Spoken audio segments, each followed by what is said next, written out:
다윗 시대와 솔로몬 통치 초기까지 광야에서 모세가 만든 성막과 번제단은 기브온 산당이 있었습니다. 반면 가장 중요한 것이라 할 수 있는 언약궤는 과거 시온산이었던 다윗 성에 보관되어 있었습니다. 최초로 완공된 예루살렘 성전, 일명 솔로몬 성전이라 불리는 성전이 완공된 이후에 가장 먼저 한 일이 주님의 언약궤를 다윗성에서 예루살렘 성전으로 옮기는 일이었습니다. 그래서 솔로몬은 이스라엘 온 백성들을 대표해 이스라엘 장로들과 이스라엘 자손의 각 가문의 대표인 지파별 지도자들을 자기 궁으로 불러 모았습니다. 우리나라 달력으로 9월에 해당하는 에다니몰의 솔로몬 왕 앞으로 모였다고 성경은 기록합니다. 이스라엘 모든 장로가 모이니 제사장들이 주님의 언약궤를 메어 옮기기 시작합니다. 이때 언약궤만 옮긴 것이 아니라 회막과 장막 안에 있는 거룩한 기구를 제사장과 레위 사람들이 모두 다 옮기게 됩니다. 그 옛날 모세가 하나님의 명령에 따라 만들었던 진설병을 올리는 상, 순금 등잔대, 분향단 등 하나님을 예배하기 위한 제사 제기들을 옮겼다는 말입니다. 광야에서의 성막 내실인 지성소에 해당하는 곳을 예루살렘 성전에도 동일하게 만들어 주님의 언약궤는 성전 내실인 지성소에 안치하였습니다. 제사장들이 주님의 언약궤를 지성소에 잘 안치하고 성소에서 나올 때에 주님의 성전에 구름이 가득 차게 됩니다. 바로 주님의 영광이 성전을 가득 채웠던 것이죠. 그 옛날 광야 시절 주님의 영광이 성막에 머무신 것처럼 말입니다. 이후 이스라엘 백성들을 향한 솔로몬의 연설과 솔로몬의 기도가 이어집니다. 열왕기상 8장은 솔로몬이 성전을 건축하고 주님의 언약궤를 성전에 모신 다음 살아계신 하나님께 드린 성전 봉헌 예식이 어떠했는지를 당시 이스라엘 백성들과 이 본문을 읽는 우리에게 들려줍니다. 성전 봉헌식은 지금도 교회 건축 후 하고 있기 때문에 그 감격은 두말할 필요가 없을 겁니다. 그 옛날 처음으로 성전이 완공된 직후 진행된 이 봉헌식은 매우 성스럽고 영광스러운 예식이었을 겁니다. 솔로몬을 비롯하여 그 예식에 참여한 사람들은 가슴 벅찬 감격을 경험했겠죠. 저와 여러분도 이 본문을 읽으면서 그러한 감격을 느낄 수 있기를 바랍니다. 열왕기상 8장에 나오는 감동 중 가장 감격스럽게 읽고 그 이야기를 자신들의 삶에 적용했던 사람들은 다름 아닌 아시리아나 바벨론으로 끌려가서 포로 생활을 하고 있던 디아스포라들이었을 겁니다. 왜 갑자기 BC 722년에 멸망한 북이스라엘과 BC 586년에 멸망한 남유다 얘기를 하느냐 하실지도 모르겠습니다. 이 두 가지 이유에서입니다. 하나는 성경 66권 중 하나인 열왕기 상하가 기록된 연대 때문입니다. 열왕기 상하에 나오는 이스라엘 역사와 등장인물들은 모두가 BC 586년 이전 시기입니다. 하지만 열왕기 상하의 기록은 BC 586년 남유다가 완전히 멸망하고 바벨론으로 끌려간 시점부터 포로기가 끝나는 70년 후 다시 되돌아올 시점 사이이기 때문입니다. 또 다른 하나는 본문에서도 출애굽에 관해 몇 차례 언급하지만 새로운 출애굽, 즉 바벨론 포로기를 염두에 두고 있기 때문입니다. 그에 관한 이야기이면서 솔로몬의 7가지 간구가 그것이며 바로 오늘 본문인데요. 솔로몬이 하늘의 하나님께 간구한 내용은 무엇이었을까요? 솔로몬은 이스라엘 온 백성이 보는 데서 하늘의 하나님 아버지의 제단 앞에 서서 하늘을 바라봅니다. 그리고 두 팔을 들어서 펴고 기도하는데요. 그 장면이 열왕기상 8장 22절에서 53절에 기록되어 있습니다. 솔로몬이 무릎을 꿇고 간절히 기도할 수밖에 없었던 기도 내용은 무엇이었을까요? 지금도 별반 다르지 않습니다만 그 옛날 고대 사회에서 신전이나 산당에서 신을 모시는 이유가 무엇입니까? 가장 큰 이유는 복 때문일 겁니다. 농경 사회에서 신전에서 제사를 드리는 이유는 적절한 때에 비가 내려 풍년을 기원하기 위함이었겠죠. 또는 다른 나라와 전쟁을 치를 때 출정식에서 승전과 무사 귀환을 기원하는 이유였겠죠. 그와 같이 성전 건축 목적이 복받기 위함이라는 것이죠. 물론 순수하게 신앙적 목적으로 우리의 존재 이유신 주님을 예배하며 영광을 돌리기 위한 목적으로 성전을 봉헌하기도 합니다만 적지 않은 분들이 성전을 짓고 그 성전을 하나님께 봉헌하면서 우리가 이렇게 주님을 위해 온갖 어려움을 무릅쓰고 성전을 건축했기 때문에 우리에게 채울 수 없을 정도의 큰 복을 내려달라고 기도할 것입니다. 하지만 솔로몬은 그렇게 기도하지 않았습니다. 이제 솔로몬이 과연 어떻게 기도하였는지를 살펴보며 우리 자신을 한번 성찰해 보겠습니다. 앞서 언급하였지만 솔로몬의 기도는 열왕기상 8장 22절 53절입니다만 오늘 본문만 살펴보겠습니다. 열왕기상 8장 23절에서 30절, 41절 43절인데요. 먼저 열왕기상 8장 23절에서 30절입니다. 주 이스라엘의 하나님, 위로 하늘에나 아래로 땅에나 그 어디에도 주님과 같은 하나님은 없습니다. 주님은 온 마음을 다 기울여 주님의 뜻을 따라 사는 주님의 종들에게는 세우신 언약을 지키시고 은혜를 베푸시는 분이십니다. 주님께서는 주님의 종인 내 아버지 다윗 임금에게 약속하신 것을 지키셨으며 주님께서 친히 그에게 말씀하신 것을 오늘 이렇게 손수 이루어 주셨습니다. 이제 주 이스라엘의 하나님, 주님께서 주님의 종인 내 아버지 다윗 임금에게 말씀하시기를 내 자손이 저마다 길을 삼가서 내가 내 앞에서 살아온 것 같이 그렇게 살면 내 자손 가운데서 이스라엘의 왕위에 앉을 사람이 내 앞에서 끊어지지 않게 하겠다 하고 약속하신 것을 지켜주시기를 바랍니다. 그러므로 이제 이스라엘의 하나님, 주님의 종인 제 아버지 다윗 임금에게 약속하신 말씀을 주님께서 이루어 주시기를 빕니다. 그러나 하나님께서 땅 위에 계시기를 우리가 어찌 바라겠습니까? 저 하늘 위의 하늘이라도 주님을 모시기에 부족할 터인데 제가 지은 이 성전이야 더 말하여 무엇하겠습니까? 그러나 주 나의 하나님, 주님의 종이 드리는 기도와 간구를 돌아보시며 오늘 주님의 종이 주님 앞에서 부르짖으면서 드리는 이 기도를 들어주십시오. 주님께서 밤낮으로 눈을 뜨시고 이 성전을 살펴주십시오. 이곳은 주님께서 내 이름이 거기에 있을 것이다 하고 말씀하신 곳입니다. 주님의 종이 이곳을 바라보면서 기도할 때에 이 종의 기도를 들어주십시오. 그리고 주님의 종인 나와 주님의 백성 이스라엘이 이곳을 바라보며 기도할 때에 그 기도를 들어주십시오. 주님께서 계시는 곳 하늘에서 들으시고 들으시는 대로 용서해 주십시오. 이어서 열왕기상 8장 41절에서 43절입니다. 그리고 또 주님의 백성 이스라엘에 속하지 아니한 이방인이라도 주님의 크신 이름을 듣고 먼 곳에서 이리로 오면 그들이야말로 주님의 큰 명성을 듣고 또 주님께서 강한 손과 편팔로 하신 일을 전하여 듣고 이곳으로 와서 이 성전을 바라보면서 기도하거든 주님께서 계시는 곳 하늘에서 들으시고 그 이방인이 주님께 부르짖으며 간구하는 것을 그대로 다 들어주셔서 땅 위에 있는 모든 백성이 주님의 이름을 알게 하시고 주님의 백성 이스라엘처럼 주님을 경외하게 하시며 내가 지은 이 성전이 주님의 이름을 부르는 곳임을 알게 하여 주십시오. 아멘. 여러분 어떻습니까? 솔로몬과 우리의 기도 사이에 어떤 차이가 있습니까? 물론 여러분 중에는 솔로몬과 같은 기도 수준으로 기도하는 분들도 많이 계시겠지만 또 다른 분들은 솔로몬의 기도와는 간극이 꽤나 있는 분들도 계실 겁니다. 솔로몬은 먼저 하나님을 찬양합니다.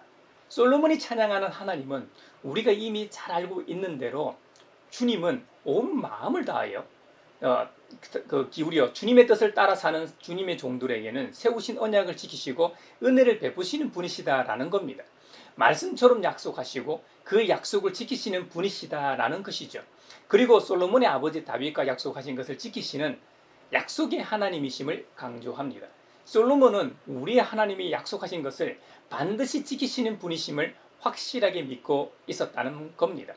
28절에 보면 솔로몬은 이제 본격적으로 간구하기 시작하는데요. 솔로몬이 얼마나 간절하게 기도했는지 잘 알 수 있습니다. 28절입니다. 그러나 주 나의 하나님, 주님의 종이 드리는 기도와 간구를 돌아보시며 오늘 주님의 종이 주님 앞에서 부르짖으면서 드리는 이 기도를 들어주십시오. 솔로몬의 기도는 절을 거듭할수록 그 강도가 더 세집니다. 29절 30절을 한번 다시 보십시오. 주님께서 밤낮으로 눈을 뜨시고 이 성전을 살펴주십시오. 이곳은 주님께서 내 이름이 거기에 있을 것이다 하고 말씀하신 곳입니다. 주님의 종이 이곳을 바라보면서 기도할 때에 이 종의 기도를 들어주십시오. 그리고 주님의 종인 나와 주님의 백성 이스라엘이 이곳을 바라보며 기도할 때에 그 기도를 들어주십시오. 주님께서 계시는 곳 하늘에서 들으시고 들으시는 대로 용서해 주십시오. 솔로몬은 도대체 무엇을 그토록 간절하게 애타게 간구했을까요? 30절 말미를 보면 주님께서 계시는 곳 하늘에서 들으시고 들으시는 대로 용서해 주십시오. 바로 용서해 주시기를 간구하고 있습니다. 그렇다면 솔로몬이 기도한 내용들은 이스라엘 백성들이 여러 가지 상황에 처했을 때, 죄를 지었을 때나 범죄로 인해 여러 가지 어려움에 처했을 때 그들이 하나님께 진심으로 회개하면 하나님께서는 그 기도를 들으시고 그들을 용서해 달라는 것으로 보입니다. 이제 솔로몬의 기도를 좀 더 상세히 살펴보겠습니다. 솔로몬은 총 7가지 내용을 강구했는데요. 그 내용은 다음과 같습니다. 첫째, 이웃에게 죄를 짓고 맹세를 하게 되었을 때. 둘째, 죄로 인해 적에게 패했을 때. 셋째, 죄로 인해 비가 오지 않는 이 가뭄일 때. 넷째로 이 땅에 기근, 역병, 흉년 등 온갖 자연재해가 발생했을 때. 다섯째, 이방인이 기도할 때. 여섯째, 적과 싸우러 나갈 때. 일곱째, 적국으로 사로잡혀 갔을 때. 이 7가지 양식은 모두 동일합니다. 만약으로 시작합니다. 그리고 이스라엘이 범죄로 인해 처한 상황을 밝힙니다. 다음으로 범죄한 이스라엘이 주님께 돌아와 주님의 이름을 부르며 회개하고 기도합니다. 마지막으로 주님께서는 하늘에서 들으시고 주님의 백성 이스라엘의 죄를 용서해 주십사 하는 패턴입니다. 여러분도 눈치채셨겠지만 솔로몬이 지은 성전은 어떤 것입니까? 바로 기도하는 장소라는 겁니다. 우리 주님께서 신약에서 그렇게 노발대발하셨던 이유가 무엇이었습니까? 네, 바로 기도하는 집이 더 이상 기도하는 장소가 아니라 장사꾼으로 가득 찬 시장터와 별반 다르지 않았기 때문이었죠. 솔로몬은 우리 주님께서 회복시키셨고 솔로몬 사후 200~300년 후 선지자인 이사야를 통해 정의되었던 성전은 만민이 기도하는 집임을 성전 봉헌식이 있던 최초의 시간에 구현하고 있었던 것입니다. 솔로몬 성전은 누구라도 와서 기도할 수 있는 장소였습니다. 또한 먼 타국에서는 이곳에 올 수 없었기 때문에 이곳을 향하여 기도하던 장소였던 것이죠. 그래서 바벨론으로 잡혀갔던 다니엘과 세 친구가 죽을 줄 알았지만 이 성전을 향하여 기도하였던 것이죠. 흥미롭게도 솔로몬의 7가지 기도 가운데 2번째와 7번째 기도는 이스라엘 백성들이 적국에 강제로 끌려간 경우를 염두에 둔 기도 내용입니다. 분량도 이 기도 내용이 제일 많습니다. 그 말은 이 솔로몬 기도를 가장 감동적으로 읽고 받아들였던 사람들이 바로 아시리아나 바벨론으로 강제로 끌려간 사람들이었음을 알려주는 것이죠. 오늘 본문은 아닙니다만 51절에서 53절을 보면 출애굽 관련 내용이 나옵니다. 바벨론으로 잡혀간 이들은 이집트로부터 이끌어내신 주님의 백성임을 강조하고 있습니다. 또한 주님께서는 우리 조상을 이집트로부터 이끌어내실 때에 주님의 종 모세를 시켜서 말씀하신 것과 같이 주님께서는 그들을 주님의 소유가 되도록 세상의 모든 백성과 구별하셨다고 강조합니다. 그 옛날 모세 시대의 출애굽은 이제 아시리아로 바벨론으로 나타납니다. 솔로몬 앞으로의 상황을 예시하지만 이 열왕기 상하가 기록될 당시는 바벨론 포로기 이후이기 때문에 후대의 입장에서 그들은 솔로몬의 이 간절한 기도에 가장 큰 은혜를 받은 자들일 겁니다. 가장 큰 수혜자라는 말입니다.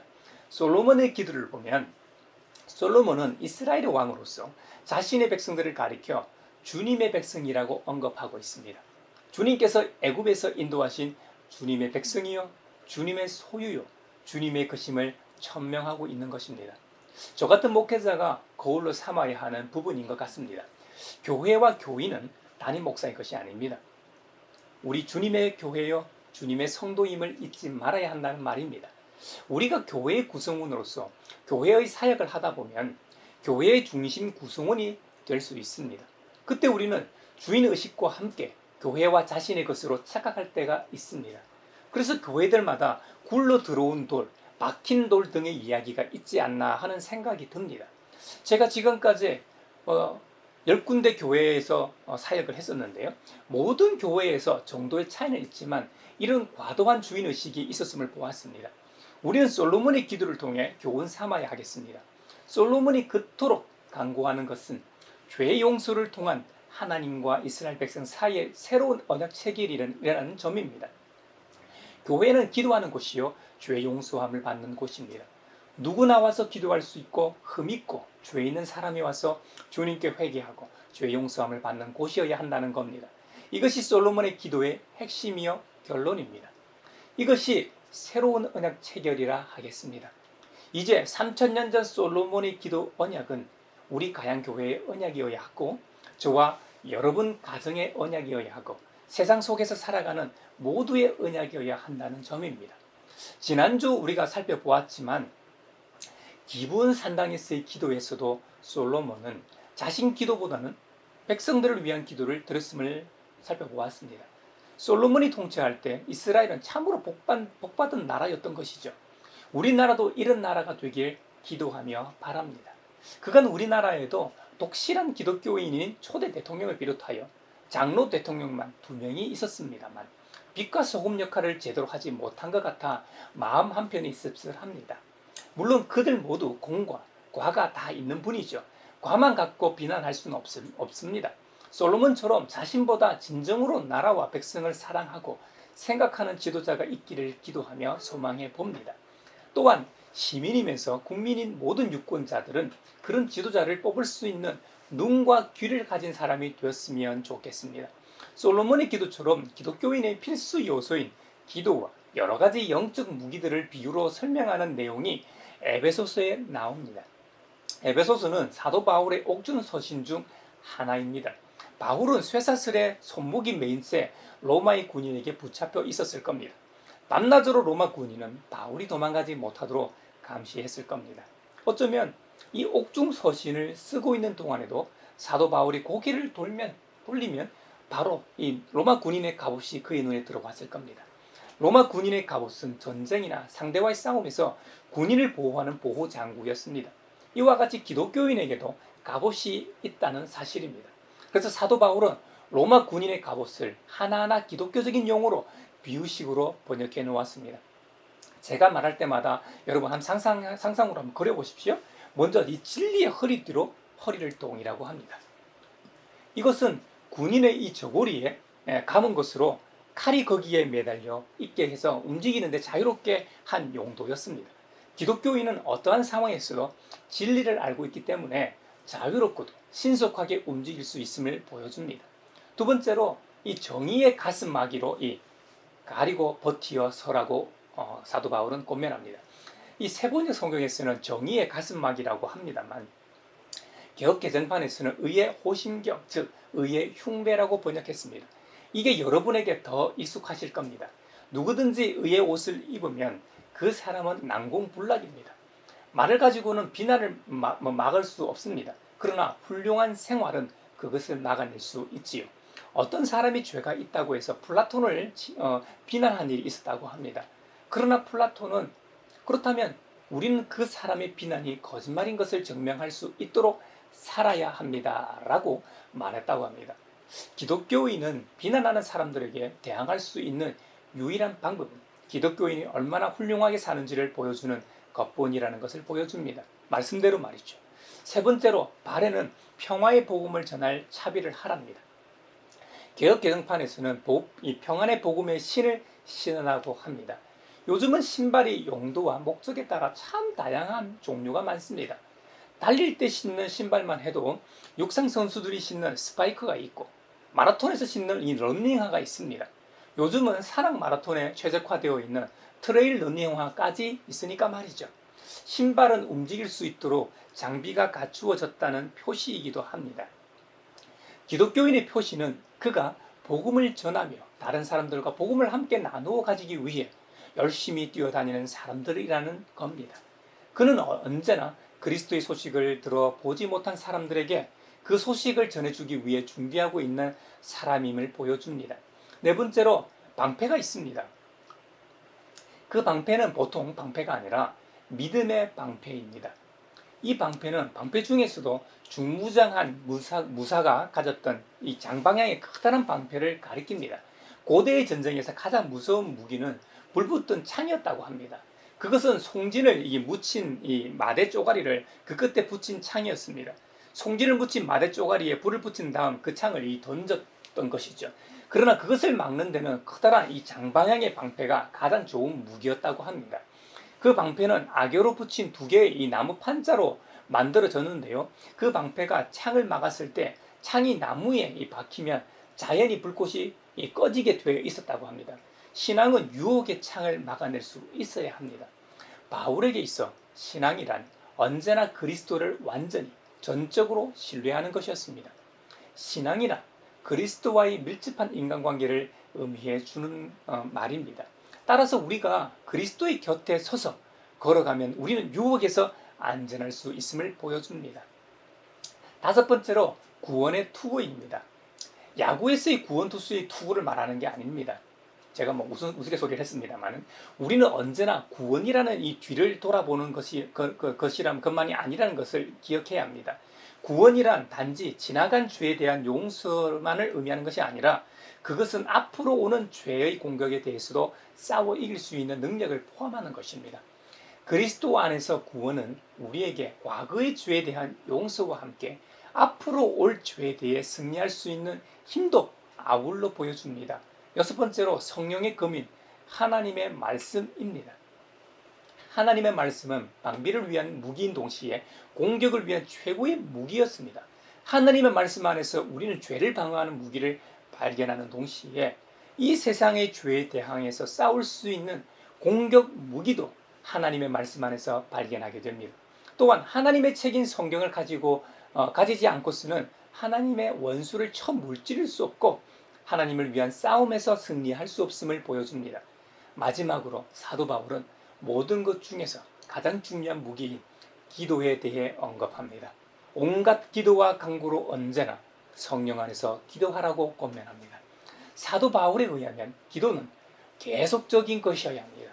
쉬지 않고 어떤 상황에서도 하는 것임을 말합니다.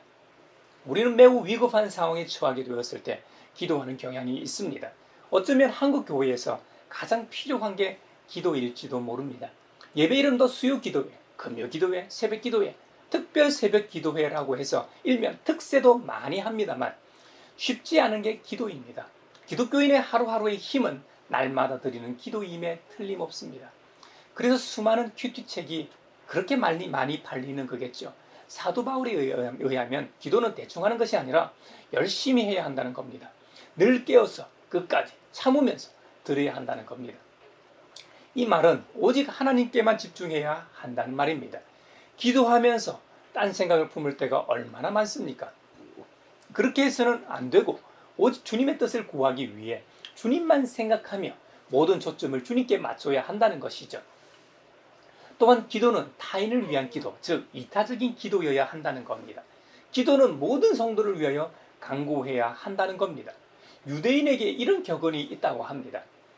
기도는 다른 사람들과 하나가 되게 해준다. 우리의 기도는 어떻습니까? 자신을 위한 기도입니까? 아니면 타인을 위한 기도입니까? 우리 주님의 기도를 보면 알 수 있듯이 기도를 많이 하고 그 깊이가 깊어질수록 어떻습니까? 하나님의 나라와 의를 위한 기도가 됩니다. 곧 자기 중심에서 타인으로 확장된다는 말입니다. 우리 주님은 십자가의 죽음을 앞두고 겟세마네 동산에서 기도하실 때 육신의 장막을 입고 있으셨기 때문에 십자가의 순환과 죽음에 이르는 고통이 얼마나 가혹한지 잘 알고 계셨습니다. 그래서 공간복음에서 보면 아버지 하나님께 이렇게 기도하기도 하셨습니다. 아버지, 이 잔을 내게서 거두어 주십시오. 하지만 우리 주님은 끝내 이렇게 기도하셨습니다. 그러나 내 뜻대로 하지 마시고 아버지의 뜻대로 하여 주십시오. 우리 예수님은 하나님이셨기 때문에 이런 기도와 결단이 가능하셨을 겁니다. 하지만 예수님의 공생의 기간과 삶을 볼 때 우리가 확신할 수 있는 게 있습니다. 예수님의 삶은 기도의 삶이었다는 겁니다. 예수님은 처음으로 동역자가 될 12제자들을 부르실 때 어떻게 했습니까? 먼저 밤이 맞도록 기도하셨습니다. 철학 기도를 하셨다는 얘기죠. 공식적인 사역을 하시기 전에 마귀에게 시험을 받으실 때 그때 뭐 하고 계셨습니까? 기도하고 계셨습니다. 무려 40일간 물도 한 모금 하지 않으시고 금식 기도하셨죠. 십자가의 죽음을 앞두고도 겟세마네 동산에서 기도하셨습니다. 우리는 오늘 성전 봉헌식 직후 하나님께 기도하였던 솔로몬의 기도를 살펴보았습니다. 그리고 사도 바울이 영적인 전신갑주를 입어야 한다는 내용에서도 가장 중요한 것이 바로 기도였음을 보았습니다. 저와 여러분도 기도하는 사람이 되었으면 좋겠습니다. 우리가 가는 곳마다 기도의 붐이 일길 바랍니다. 우리의 가정이 기도하는 가정이 되길 바랍니다. 또한 우리 교회가 기도하는 교회이길 바랍니다. 이사야 선지자가 정의하였고 우리 주님께서 언급하셨던 바로 만민이 기도하는 집이길 바랍니다. 우리 교우는 물론 지나가는 타 교인도 자유롭게 와서 기도할 수 있는 집, 무엇보다 이방인마저 와서 기도할 수 있는 공간이 되길 바랍니다. 이에 주님이 말씀하신 교회입니다. 그 옛날 솔로몬이 성전 봉헌시 때 들었던 성전의 존재 이유 아닐까요?